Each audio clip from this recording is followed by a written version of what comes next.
So today we're going to look at the malleability of values and the fixed asset that you are, and why our system loves identity. In the modern West, we're obsessed with values. We fight over them, we proclaim them. They are framed as existential, say, battles for the soul of maybe the West.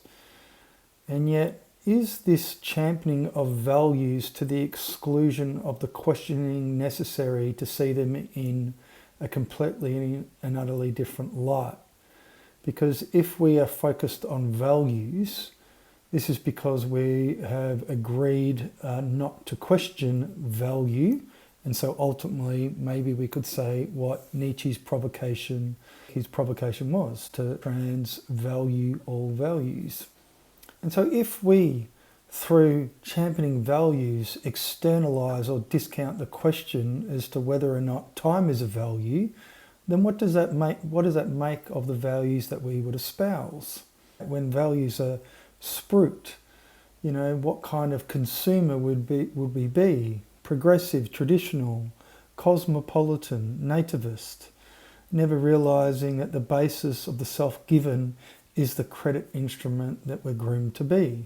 If there is a calculative logic that's underway, and that ultimately reappraises, let's say, the non-Western identities, so people that come into the Western civilizational domain, does that simultaneously write off the traditional Western subject, so the Western man? There's a restructuring of the asset pool. And so we need to explore what the lifetime value of the modern self, or the credit instrument that we're given as, what's their value. So that is the person that accepts time unquestionably, accepts a buyer's journey without resistance. They are reliable, they're quantifiable, they're manageable, they're predictable, and they become the perfect credit instrument in order to have credit worthiness. And so they are long on the system. We could say they're Nietzsche's last man, if you want to look at it like that. So what would be a person that has a low lifetime value? That would be the person who starts to question the premise of the whole project of modernity. They become cynical, we could say, of the American dream that's sold for the aspirational, say, life, aspirational branding, and that whose senses may be a spiritual void, and that they in turn, through their questioning, becomes a risky asset. Their lifetime value, they're no longer predictable, they're no longer manageable. Their lifetime value drops because they're starting to ask questions. And so they're less likely to comply. They're less likely to invest the self in the system in order to produce or to justify the economic multiplier of redundancy that is required. And so this is the frame of reference that we could say that the native populations of the West, especially men, because men gets demonized because they are the pathfinders, the Western man is being written off. Why? Because they are becoming a risky asset. So we have to look at what this is, and this is a way that you can look at replacement. So that currently you have the Western man, as it were, ones that are questioning becomes obviously really problematic for a system that its whole premise is based upon non-questioning. So the more that you question, the more a problem that you become, but the more that you become that risky asset that needs to be restructured. So you become a depreciating asset, we could look at it.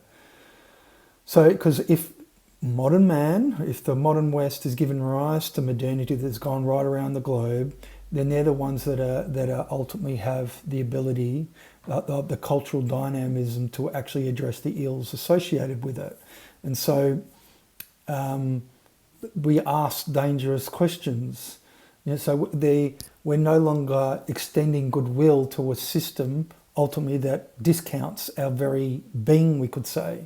And so therefore, or legitimizes the totalizing claim of a buyer's journey. We're not there yet, because ultimately if people look at it from right or nativist claims or any of these other things, they're still not looking at the existential basis of when they're given as a credit instrument or when you spiritualize time. That's the question that's yet to be asked.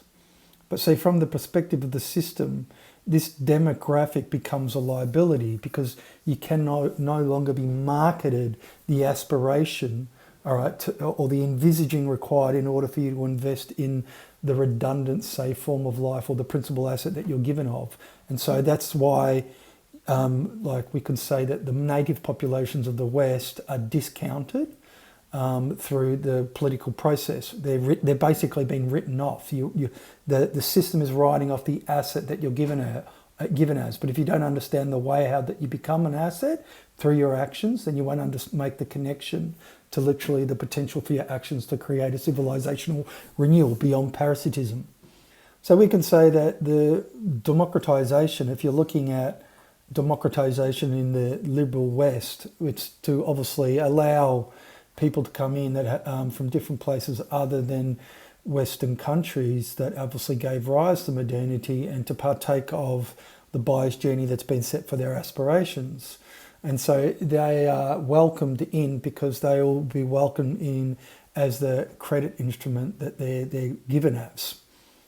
And that's why you can see that to elevate the other in this context, it places a premium on identities other than the native populations because ultimately there's more value from an asset, so the credit instrument that these people are given as, compared to the dysfunctional ones when people are questioning, because you're a depreciating asset, you need to be written off. And so this is why these people are championed. So you always have to look at it from a risk reward or an asset liability or literally a unified ledger. This is the best way that you can look at this thing outside the way it gets politicized. And so, because I've talked about this on numerous occasions, that if there's a spiritual poverty that's percolating within the West, obviously Western peoples are the ones that obviously can deal with it, but through doing so they will remove parasitism out of the civilizational domain. But in order to perpetuate the system, it requires obviously importing people in that have the aspiration or are sold on Western life.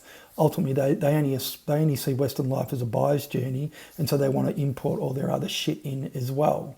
But they're still given as a credit instrument because they can invest in the consumer vehicle, because these people come from what we would say underdeveloped places or the third world, as it were, and have there's no cultural dynamism within these places. We could say, and so therefore, ultimately, what they're doing is that they're seeking to maximise the value of the civilizational domain that ultimately their ancestors didn't have any hand in creating. And so, if the buyer's journey has been set for the aspiration for these people, it's considered social mobility. As I always say, social mobility is a intramundane transcendent, so it's sold for the aspiration, but that transcendence is obviously contained. It can't potentialise, your steps beyond the totalising claim of a buyer's journey. So if the Western subject, as it were, is starting to grapple with the spiritual disease of modernity, then that's ultimately going to reappraise the question of your actions, and so therefore your orientation. And so this is why identity is sold.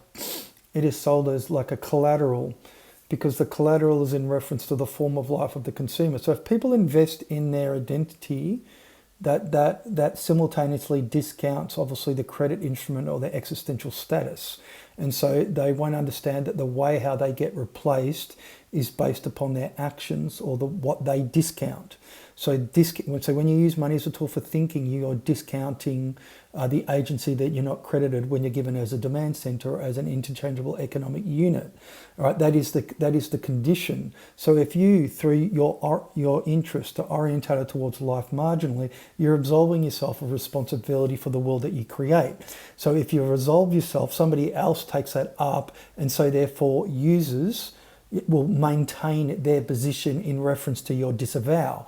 That's where you get managerial that comes in, and the whole parasitic kind of class to maintain the system where they maintain themselves as the stewards of history, the stewards of civilization, as it were. But that just means to say that they just presuppose you. But now they presupposed you. Now they cannot. They are actively, if you think of like Labour, if Labour was presuppose the working class, but then for everything that they've done through championing kind of the marginal figure, they've obviously marginalised, say, that literally what would be their voter base. Well, they've gone from active presupposing to an active discounting, because now they're importing all these people, and you have only Spain was a classic example only recently where they made that explicit. They are importing people in that they think that are going to obviously vote for left kind of leaning left governments to maintain the false universalism of the say liberal subject. And the liberal subject, or if you want to look at it along those lines, is just nothing else than a consumer. That's what's been sold. You're just a credit instrument. And so that gives a graphic illustration that if you're bringing people in, you're crediting that they're going to vote a particular way, because obviously they're going to be voting for the people that, open the gates, as it were. And so therefore that gives you an explicit reckoning that what was presupposed for the voter base is now morphed into an active discounting. And so the active discounting, you have to think of the nature of the active discounting. The discounting is something that you do when you use money as a tool for thinking, or that you're absolving yourself of responsibility for the world in which you create that allows these fucking people. So you have to have a direct relation with other people in the civilizational domain. Goodwill has to be animated. It has to be made direct. You have to potentialize the spirit of a people, an ethos. You can't outsource that. If you outsource through an interest that leads, then the civilizational that you domain becomes a spiritual wasteland. That's what you're dealing with now. And that's why values are malleable. That's why it's always, causes become substitutable. So if justice is given as social, it's in reference to the economic multiplier of it, or that the fact that it's just a value add, because you're not questioning these questions that are, you're not asking fundamental questions of the way you produce yourself as a credit instrument. And so that enables the championing of other, say, identities and their values to what would be the exclusion of native populations, because ultimately you're a depreciating asset and there's more value in these other people that are going to replace you. And so that's the nature of the interchangeable economic unit that you're given as. So if you don't understand that you produce yourself as an economic unit, and you produce yourself in a way that you ultimately the system will discount you, then you won't obviously give due credence to the significance of your actions to potentialize what becomes a spirit of a people, or the domain that you share with other people given in the same way. And so therefore it becomes proactive. It goes from being a reactive to being proactive and creative ultimately. And that means to say that civilizational domain, you will not share it. It's particular. It's a particular thing. There's no false universalist claim here. So if you're looking at the West, and the West is a civilizational domain, it won't be shared. It won't be shared outside the domain. Doesn't mean to say that other people cannot partake of the same action, of course, but it's a civilizational domain and it has its own spirit. It doesn't need to be shared anywhere. There's no pretense to share it. There's no false universalist claim to the way of life, is ultimately what I'm saying. So if you think that the consumer form of life went around the globe and it's an imperial project, or it's bound to a religious dogma or a religious creed, it has the pretense to be a universalist claim. Anything that comes after that won't have the pretense to be universal, and so through it not having the pretense of some totalizing claim to the exclusion of other ways of doing, it does allow openness to the spirit or the culture. So you're not in that way, so people can emulate it. And so that's why obviously multiculturalism is sold. So it's not multicultural, it's the diversification of the portfolio of credit instruments. That's the way that you have to look at it. So if you are importing different people in and they're given in the same way, because you've got to think they're a credit instrument, but the way how they invest themselves in the value of their identity, their heritage or whatever, there's slight differences between it. It's just you're diversifying the credit instruments to maintain ultimately what is the asset, so what you can draw from. So if you're looking at it from a political thing,